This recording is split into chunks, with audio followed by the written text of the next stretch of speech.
সুপ্রিয় দর্শক, আজকে আমরা জেনে নেব কিভাবে পল্লী বিদ্যুৎ গ্রাহক আবেদনের মিটারের রডের মেমো সাবমিট করতে হয়।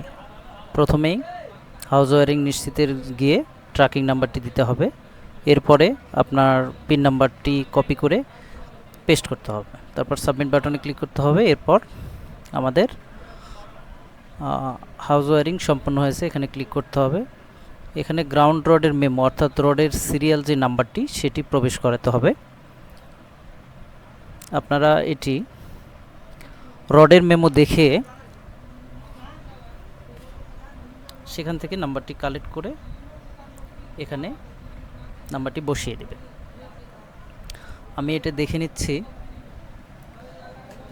রডের মেমো নাম্বারটা আমি কম্পিউটার স্ক্যান করা রয়েছে, এখান থেকে আমি দেখে নিচ্ছি 7356।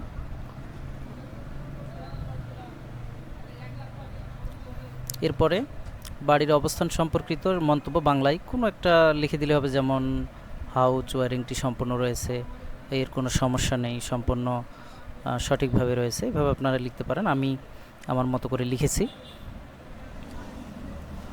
এরপর ইলেকট্রিশিয়ানের নাম দিতে হবে, এখানে দেওয়া আছে রেজাউল করিম।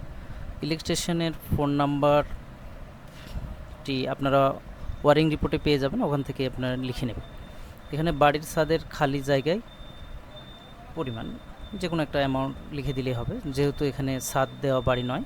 এরপরে আপনি রডের মেমোটি স্ক্যান করা ছিল 300x300 যেটা সাইজ করা আছে ওইখান থেকে আপলোড করে দিতে হবে। এখানে ক্যাপচার কোড দিয়ে ওকে বাটনে ক্লিক করে এখন দেখে নিন আপনার হাউস ওয়ারিংটি সম্পূর্ণভাবে সফলভাবে হয়েছে।